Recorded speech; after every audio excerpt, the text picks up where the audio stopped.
Hey guys, मैं हूं सचिन निगम और आज की इस वीडियो में हम बात करने वाले हैं व्हाट इफ की सीजन 2 के फर्स्ट एपिसोड के बारे में। What if nebula join the Nova corps. ये एपिसोड बहुत ज्यादा इंटरेस्टिंग है और सीजन 2 शुरू हो चुका है।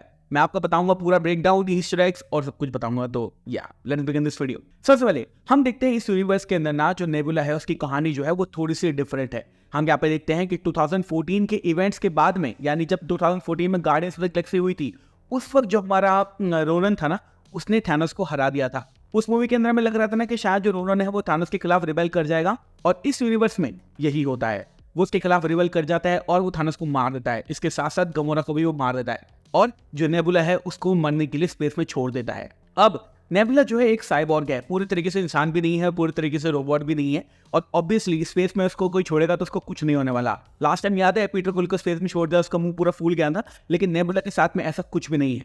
हम देखते हैं नेबुला को नोवा कॉर्प्स वाले उठा के ले जाते हैं और जो नेबुला है वो उनकी कंपनी को ज्वाइन कर लेते हैं, क्योंकि बेसिकली इस यूनिवर्स के अंदर गार्डियंस ऑफ द गैलेक्सी जो है कभी फॉर्म ही नहीं हुआ। हमें देखने को मिलता है इस एपिसोड के अंदर ग्रूट जो कि एक तरह से बार के अंदर काम कर रहा है और वो खेल रहा होता है, और जो हमारे सेथ ग्रीन का हावर्ड डक है, हाँ वही सेथ ग्रीन जो कि फैमिली गाय के अंदर क्रिस गिवन को प्ले करते हैं। जो हावर्ड डक है बेसिकली वो एक बार चलाता है, और जो ग्रूट है, मीक है और जो कॉर्क है वो तीनों बेसिकली इसी के अंदर काम करते हैं। तो ये आपको समझना पड़ेगा कि इस यूनिवर्स के अंदर पीटर क्विल नहीं है, मतलब एटलीस्ट इस एपिसोड के हिसाब से तो नहीं है।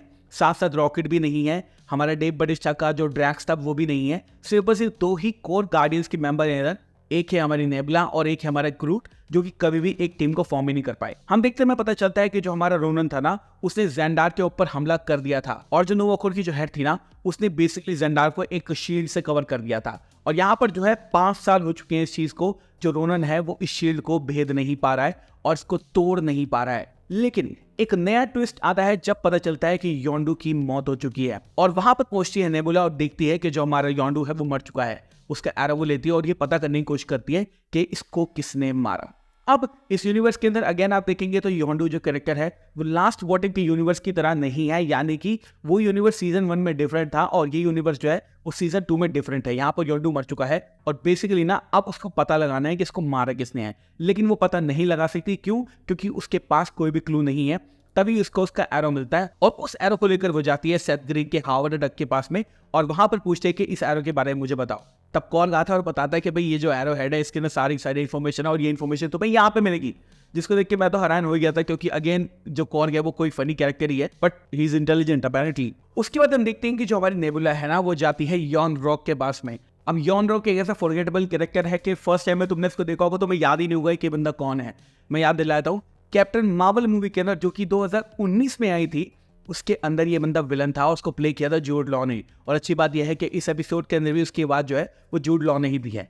तो जो नेबुला है वो जाती है यॉन रॉक के पास में, उसको बोलती है कि मुझे इस डेटा की कोड चाहिए और इस जगह जहाँ पे ये सारे के सारे कोड्स है वहाँ पे मुझे जाना है, ताकि ये मैं पता लगा पाऊँ कि इसके पीछे कौन है और यॉन को किसने मारा।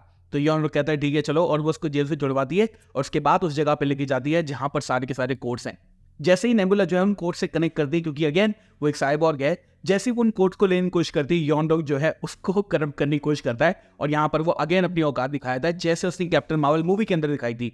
याद है कैप्टन मार्वल मूवी के अंदर उसने हमारी कैप्टन मार्वल उसको एक तरह से बिट्रे करने की कोशिश की थी और डबल ट्विस्ट करने की कोशिश की थी। यहाँ पर भी वो यही करता है और नेबुला को एक तरह से वहीं पर मरने के लिए छोड़ देता है।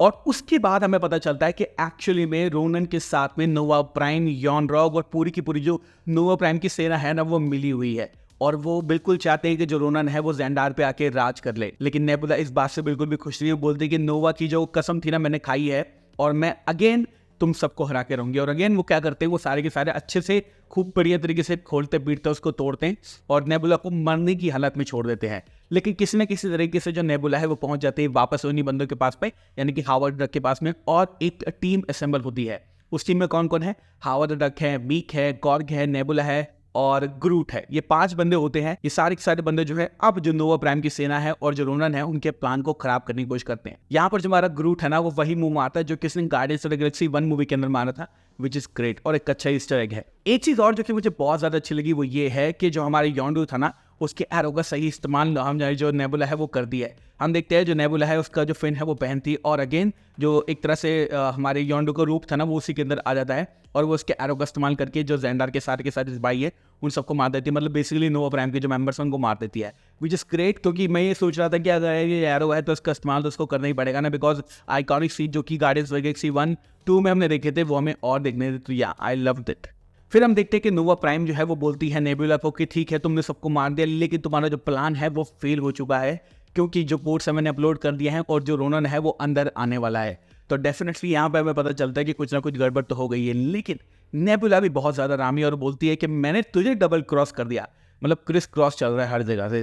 तो यहाँ पे हम देख सकते हैं कि जो नेबुला है वो बोलती है कि जब तूने मुझे ये बोली थी ना कि किसी भी तरह से इस केस को सॉल्व कर और योंडो के पीछे मौत के पीछे कौन है इसके बारे में पता लगा, मैं समझ गई थी कुछ ना कुछ तो गड़बड़ है और मैंने ही कुछ तरह से कंप्यूटर से बात करके कोर्स को चेंज कर दिया था और अब जो है रोनन अंदर नहीं आ पाए।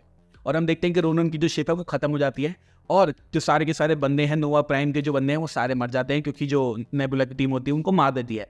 और एंड में जो नोवा प्राइम है वो लटक रही होती है छत से और वो बोलती है कि भाई तूने मुझे ज्वाइन कर किया। तो जो हमारी नेबुला है वो बोलती है कि भाई मैंने कसम खाई थी। ठीक है, एपिसोड खत्म हो जाता है यहाँ पे, वो अपनी रास्ते चली जाती है और एक अच्छी टीम फॉर्म कर लेती है। मेरा ये क्वेश्चन है, जब भी जेंडार पे हमला होता है, चाहे वो 2014 में हुआ हो, चाहे वो 2018 वाली इन्फिनिटी वॉर में हुआ हो, चाहे क्वार्टिव के इस एपिसोड के अंदर हुआ हो, नोवा कहाँ है, उल्टी बाल्टी कहाँ है?